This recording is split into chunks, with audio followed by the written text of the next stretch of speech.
So, Amy and Rory are sort of deadish.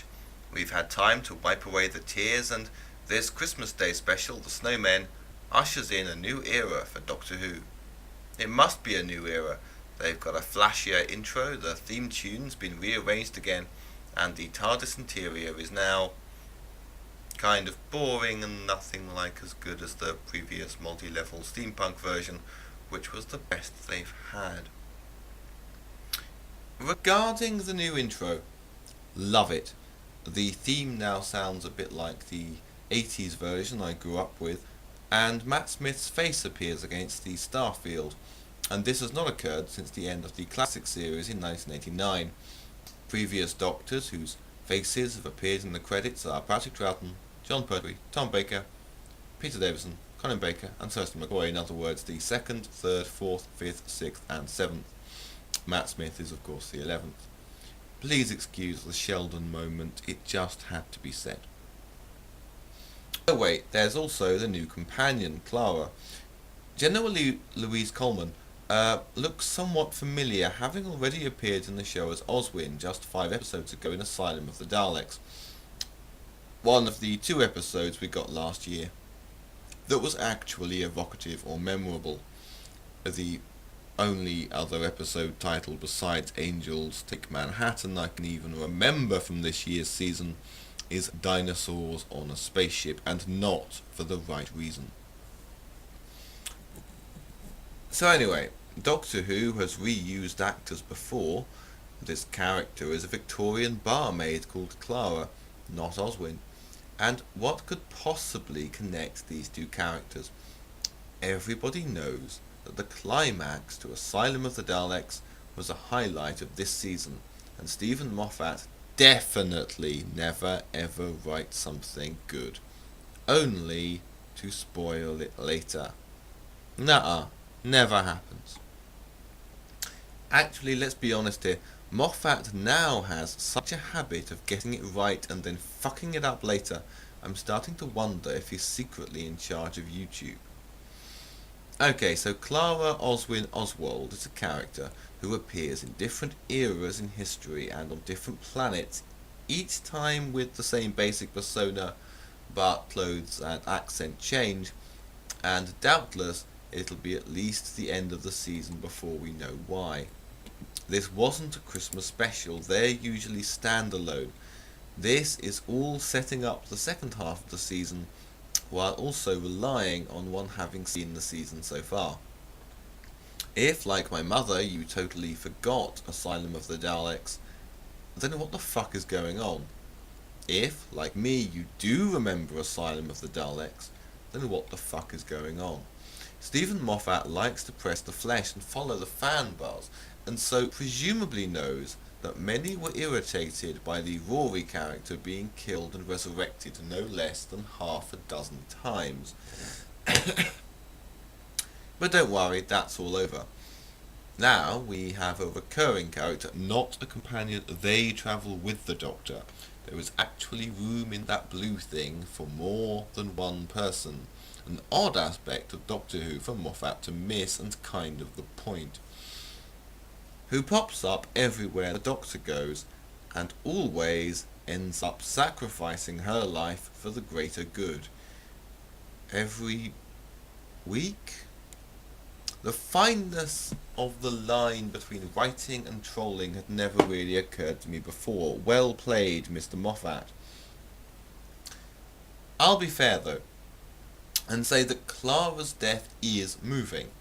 After all, those Victorian characters will never see Clara again, so their tears are justified. Also, Clara/Oswin seems to have no idea what is happening to her, and with almost no memory of her other lives. However, that doesn't mean that in a few months we won't be screaming, "Hurry up, is this the bit where you die already?" Also, how will this character ever leave the show? In a couple of years, anything less than a final end, and, well, when she's been through death that many times, won't she be begging for a final end? Trouble is, by then she may not be the only one. The decision to cast Jenna Louise Coleman as the new companion was a good one. She was superb as Oswin and as Clara, and has a great deal of appeal. However, one is left with some misgivings about how she's being deployed. I also think a Victorian woman as feisty as that would have attracted a lot of attention, but it's meant to be a fun show, so I won't quibble. Although even nowadays she'd be arrested for stalking, and most people would agree that jumping onto the backs of cabs and sticking your head through the roof is bad form. Some of the highlights were Clara as a governess entertaining children with her ability to do a Cockney accent, and making absurd claims, such as she invented fish because she hates swimming alone. Very Moffat humour, and I'm increasingly convinced he has an obsession with marine life.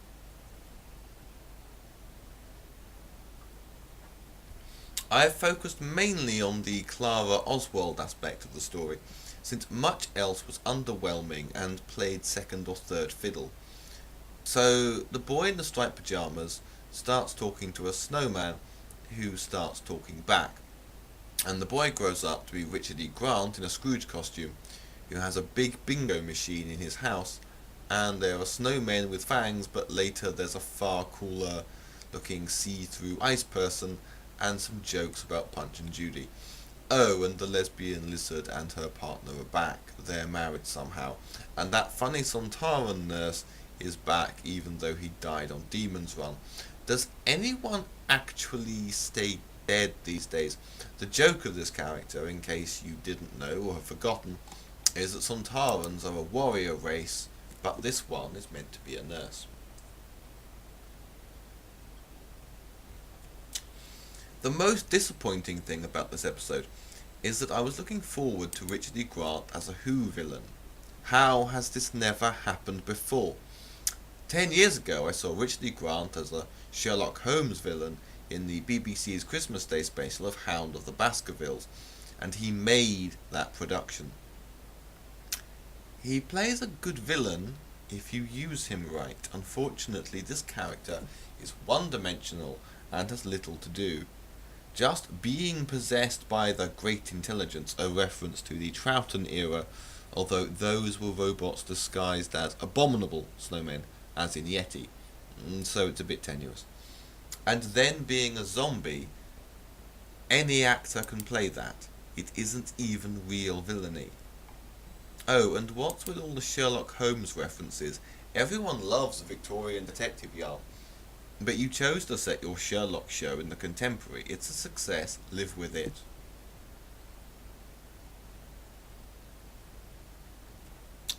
Yes, this was enjoyable enough with the family on Christmas Day. Much of the audience would have been tipsy after Christmas dinner, and that Christmas Day glow carries.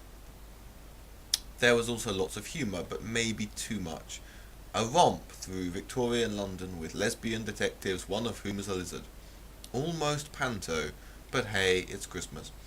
Moffat gained points for Clara exclaiming, "It's smaller on the outside," and the Doctor replying, "Okay, that is a first," but loses points for "takes one to snow one." When you start making puns even I groan at, then you are in trouble. What is more, how many people were talking over this? If Nan only watches Doctor Who at Christmas, she has to ask what's going on every 5 minutes. Then your little brother answers, and you wish you were watching it alone so you could hear it. Doctor Who is the most watched show on Christmas Day, and should therefore be something everyone can understand without continuity being explained. I'm not saying I didn't enjoy this, but let's not pretend it's any more than a prelude to the rest of the year.